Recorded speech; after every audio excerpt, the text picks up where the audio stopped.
Hi guys, welcome you all to the channel. आपने tool kit case के बारे में तो सुना ही होगा, ये क्योंकि ये आज एक बहुत ही हॉट टॉपिक बन गया है और चारों ओर ये डिस्कशन का सब्जेक्ट है। तो इसी केस से रिलेटेड एक कॉन्सेप्ट है बेल का, जो कि एंटीसिपेटरी ट्रांजिट बेल का। तो आज हम समझेंगे ट्रांजिट एंटीसिपेटरी बेल या एंटीसिपेटरी ट्रांजिट बेल क्या होता है, कौन से प्रोविजंस इससे डील करते हैं और इसके लिए बेसिकली क्या रिक्वायरमेंट्स होता है और कौन से सिचुएशन में कब कोई पर्सन ट्रांजिट एंटीसिपेटरी बेल ले सकता है। तो चलिए स्टार्ट करते हैं। तो सबसे पहले जान लेते हैं कि केस क्या था।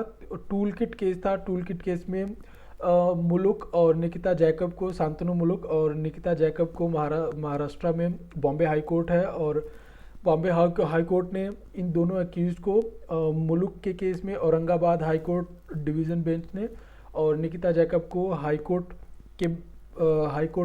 बॉम्बे हाई कोर्ट ने उनको ट्रांजिट एंटीसिपेटरी बेल दे दिया। तो ट्रांजिट एंटीसिपेटरी बेल जानने से पहले सबसे पहले जान लेते हैं article 22 of Indian constitution. Constitution का आर्टिकल 22 के अकॉर्डिंग कोई भी अगर अरेस्ट होता है, अगर कस्टडी में उसको पुलिस रखती है, उसको लेती है, तो उसको प्रोड्यूस करना होगा अक्यूज को, जिसको पुलिस कस्टडी में लेती है उसको प्रोड्यूस करना होगा before magistrate with in 24 hour of arrest. अगर सपोज पुलिस ने अरेस्ट किया है तो विद इन 24 आवर्स, 24 घंटे के अंदर अंदर पुलिस को अक्यूज को जिसको अरेस्ट किया है उसे मैजिस्ट्रेट, नियरेस्ट मैजिस्ट्रेट के सामने प्रोड्यूस करना होगा। इसमें एक सब क्लॉज है कि excluding the time period of travelling, जो ट्रैवल करने में टाइम लगता है उसको माइनस करना होगा, उसको एक्सक्लूड करना होगा 24 आवर्स में से। सपोज अगर 5 आवर्स ट्रैवलिंग में लगते हैं तो 5 आवर्स, 24 आवर्स प्लस 5 आवर्स ये काउंट करना होगा। तो ट्रैवलिंग का टाइम जो है उसको माइनस करना होगा, और बेसिकली 24 घंटे का टाइम फ्रेम होता है under article 22 of Indian constitution. ये नेसेसरी है, अगर ये फॉलो नहीं करते हैं तो ऑटोमेटिक बेल मिल जाता है पर्सन को, और उसको पुलिस अपने कस्टडी में नहीं रख सकती। अगर रखती भी है तो उसे मजिस्ट्रेट को जवाब देना पड़ेगा कि क्या सिचुएशन था, क्या कंडीशन था कि पुलिस को एक्यूज को रखना पड़ा 24 आवर्स से ज़्यादा, और 24 आवर्स के विद इन 24 आवर्स प्रोड्यूस नहीं कर पाया एक्यूज को। तो ये था आर्टिकल 22। अब जान लेते हैं transit anticipatory bail. Anticipatory bail का मैंने ऑलरेडी एक वीडियो बनाया हुआ है, तो उसका लिंक मैं डिस्क्रिप्शन बॉक्स में डाल दूंगा। आप एंटीसिपेटरी बेल के बारे में जान सकते हैं और देख सकते हैं। अब जान लेते हैं ट्रांजिट एंटीसिपेटरी बेल के बारे में। तो ट्रांजिट एंटीसिपेटरी बेल वो होता है जब अप्रहेंशन होता है अक्यूज को ऐसा लगता है कि पुलिस उसे, किसी दूसरे स्टेट की पुलिस उससे पकड़ सकती है और उसे अरेस्ट करने के बाद अपने स्टेट में लेके जा सकती है। तो जब दूसरे स्टेट की पुलिस उसको अरेस्ट करने के लिए आती है तो उसके पहले वो बेल के लिए अप्लाई कर देता है अपने ही स्टेट में, अपने स्टेट के कोर्ट को अप्रोच करता है सो दैट वो एंटीसिपेटरी बेल ले सके। और ऐसे सिचुएशन में जब दूसरे स्टेट की पुलिस अरेस्ट करने आ रही है, उसको ऐसा अप्रहेंशन है, तो ट्रांजिट एंटीसिपेटरी बेल ले सकता है।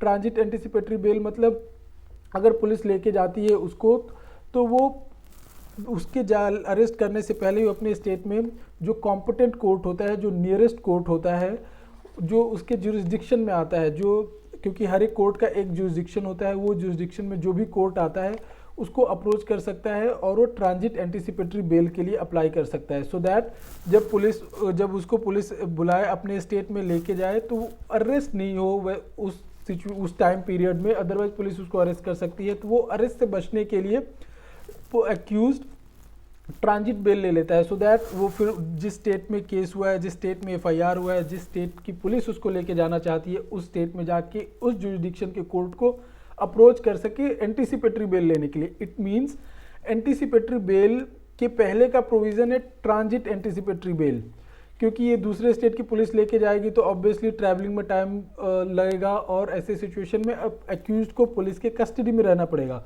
तो वो कस्टडी से बचने के लिए अक्यूज ट्रांजिट बेल ले लेता है, ट्रांजिट एंटीसिपेटरी बेल ले लेता है। उसके बाद जो भी जुरिस्डिक्शन में केस हुआ है उधर जाके अक्यूज बेल ले सकता है, एंटीसिपेटरी बेल ले सकता है। और एंटीसिपेटरी बेल जब लेता है, इसी के वजह से ट्रांजिट एंटीसिपेटरी बेल का कॉन्सेप्ट है, सो दैट अक्यूज को अगर अरेस्ट होने से बचना है तो ट्रांजिट एंटीसिपेटरी बेल ले लेता है। क्योंकि बेल और अरेस्ट ये दोनों मैटर है पर्सनल लिबर्टी का, और पर्सनल लिबर्टी कॉन्स्टिट्यूशन से डील करता है। पर्सनल लिबर्टी जब आता है तो ऑब्वियसली कॉन्स्टिट्यूशन के प्रोविज़न उस पर अप्लाई होते हैं और किसी की personal liberty is supreme. That's why transit anticipatory bell का कॉन्सेप्ट हमारे सिस्टम में है, हमारे सिस्टम में ऑलरेडी प्रोवाइडेड है। ये ट्रांजिट एंटिसिपेटरी बेल एक टेम्पररी प्रोटेक्शन होता है, क्योंकि आपको फिर से जाके एंटिसिपेटरी बेल के लिए अप्लाई करना होगा। जैसे कि मुलुक के केस में 2 वीक्स का टाइम दिया हुआ है कोर्ट ने, और निकिता जैकब के केस में कोर्ट ने 3 वीक्स का टाइम दिया हुआ है। उसके बाद फिर से एंटिसिपेटरी बेल के लिए अप्लाई करना पड़ेगा, क्योंकि ये केस हुआ है दिल्ली में, तो दिल्ली में दोनों को एंटिसिपेटरी बेल के लिए अप्लाई करना पड़ेगा। उसके बाद they may get anticipatory bail from the respective courts. Now आप उसके बाद जब अप्रोच करते हैं तो आप अप्रोच करने के बाद जब कोर्ट आपको देखती है कि हाँ आप बेल देने लायक हैं, आप बेल दिए जा सकते हैं, आपको पुलिस कस्टडी में रखने की ज़रूरत नहीं है, अगर कोर्ट को लगता है तो court in the interest of justice court आपको एंटिसिपेटरी बेल दे सकती है। I hope transit anticipatory bell आपको समझ में आया होगा। इससे रिलेटेड अगर कोई भी डाउट है तो आप कमेंट सेक्शन में पूछ सकते हैं। Thank you.